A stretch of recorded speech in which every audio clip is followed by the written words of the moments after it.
এবেড়া ঢাকা যে নামটা যে আগে যে ব্যবসা করতাম আমরা তো হেডেই বেলা আছি। এটা কি ব্যবসা? এই যে মাঠপাড়ে করতাম, এই যে বিকে শিক্ষা করতাম, হেডিতে বেলা আছি। এই ব্যবসাটা তো সবচেয়ে ভালো আছে। দেশ হয় এত বেড়া করে শেষ হয়েছি গে। আরে বেটা, আইনালের সামনে তো ধরা কারণ ধরছিলি, খেলা ছিল, আল্লাহ সারাইছে গেলে মানি যত লয়ে আইছে। এখন যে বেড়া যে ব্যবসাটা করতেছি এটা তো বেড়া আরো ডেরি। আরে বেটা, আমি হলাম বুদ্ধি এর থেকে নিয়ে এর থেকে বেশি, এর থেকে নিয়ে এর থেকে বেশি, এটাই হইলাম কাজ।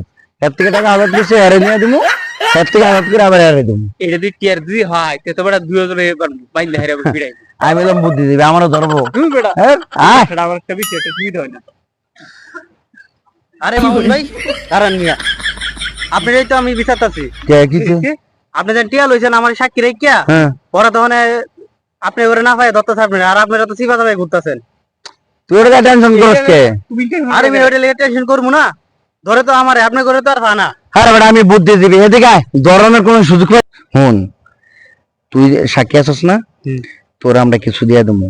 যখন ফানাদারে ধরবো তখন তুই কবি যে টেয়া নেই না, ঠিক আছে? এটা থেকে বামগুবি করবি, ঠিক আছে? ঠিক আছে ঠিক আছে, ঠিক আছে ঠিক আছে কিছু দিয়ে দেবেন। আচ্ছা এইদিকে দেন, যাইতেছেন দেখে দেন, আমি এদিকে যাই। সমস্যা নেই, যা। এই এই দাঁড়া দাঁড়া দাঁড়া, কইতাস তা তুই গোয়া দেওয়া কথা কস কি? না হস কই আমি তো বাইতেই থাকি। বাইতে হস মানে তোর বাইক দিয়া ভাই না তুই বাসাবাদ গ্রোথ খালি কে কইছিস সে খবর পাইছি দিস বাসাবাদ গ্রোথ। আরে না, তোর দোনোটাই আরে না দোনোটাই দিস বাসাবাদ খেলা হইছে, দোনো জনের একজনের বাইক দিয়া ভাই না।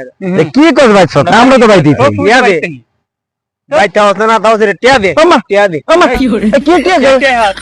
টিয়া দে নিছস দাঁড়ে টিয়া দিব কেডা? তুই কে কে আনছিস? টিয়া নিছে মানে তোকে দাঁড়ে টিয়া দিলে আমি টিয়া দিব কেডা? সাক্ষী কে আছে? সাকি কি আছে? সাকি রিবনে আছে। তুই রিমনা দেখো। তোর তো টিয়া নিছে রা? হ্যাঁ ভাই আমার কাছে তো টিয়া নিছে। হ্যাঁ সব নাশ করছে, তুই শেষ। টিয়া দিয়া যা যেটা মূল হেড হইছে। হ্যাঁ তো মাথা নষ্ট টিয়া দিয়া করে যা। টিয়া টিয়া নিছস টিয়া দিবি না? সাক্ষী দে যা। সাক্ষী লয় মানে? তুই সাক্ষী আচ্ছা দে। সাক্ষী লয় যা, তুই রিবনটা খবর তালু ভাই আমি ওর বিচ্ছেতে যাইতাছি, যদি আয় পড়ে আমার টিয়াটা আপনি লইলে। আচ্ছা যা মগর মূল্য টিয়া নেই না কিছু না। না টিয়া আজকে না নিয়ে ধর সাতাসি বেটা আমি বুদ্ধিজীবী। তুই বুদ্ধিজীবী, তোর বুদ্ধি আছে খবর আছে। হ্যাঁ বুদ্ধিজীবী লই আয়। রিবন আইতাছে আয় লোক টিয়া দিবি কি না হেরা কো। ভাই তুই টাকা পাওনা থাকলে তুই সাক্ষী দে যা। এই রিবন এদিকে আয়, চাইছি তোর এদিকে আয়। কি হইছে ভাই? কি হইছে তুই জানোস না? সকালবেলা তোর ধরলাম, তুই জানোস না কি হইছে? না আমি তো কিছু জানি না। তুই যে অগত দুই জনের জামিন টিয়া নিয়ে দিলি আমার তেনে, টিয়া দিব কেডায়? কই আমার তো মনে হইতেছে না। মনে হইতেছে ভাই তোরা তিনজনে কি মিলে গেছস নাকি এক লগে আমার লগে বাটপারি শুরু করছস? দেন ভাই আমি সরল সুদ একটা মানুষ, আমার সরল সুদ মানুষ, আমি আমারে ধরেন না ভাই। সরল সুদ মানুষ দেখি তো তোর জামিনদারে হেগো টিয়া দিছি। আরে ভাই আমি টিয়া ওরে কোন সময় নিয়ে দিছি? কোন সময় নিয়ে দিছিস জানোস না? 6 মাস আগে টিয়া নিয়ে দিছস। 6 মাস হয়ে গেছে, 6 মাস পার হয়ে গেছে, অন্য টিয়া দিতেছ না। তুই আবার অনেক কইতেছস যে টিয়া আছে। 2 দিনের খবরই কো জানা, আর আপনি 6 মাস আগের খবর নিয়ে বই রইছেন। তোনে টিয়া কি দিবি না নাকি তোরা ইয়া করে? টিয়া আমি নিছি, আমি দিব। রেবন ভাই, এই রেবন ভাই, আমি তো নিয়ে দেইনি।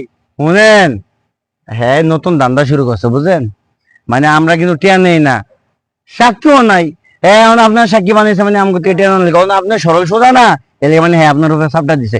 আপনার চিন্তা করেন আমরা আছি, আসুস না? হ্যাঁ তুই মানে হ্যাঁ। তোর দেখতাছি গারো তোর বিচার তোর তিন জনের কঠিন বিচার করাম। যা যা দেখতাছি গারো তিন জনের কঠিন।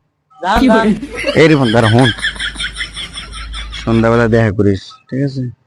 যে উপকারটা করছস টেনশন করিস না, ঠিক আছে? যা আমগুলো লাগে ধান্দার দিয়ে দিবি।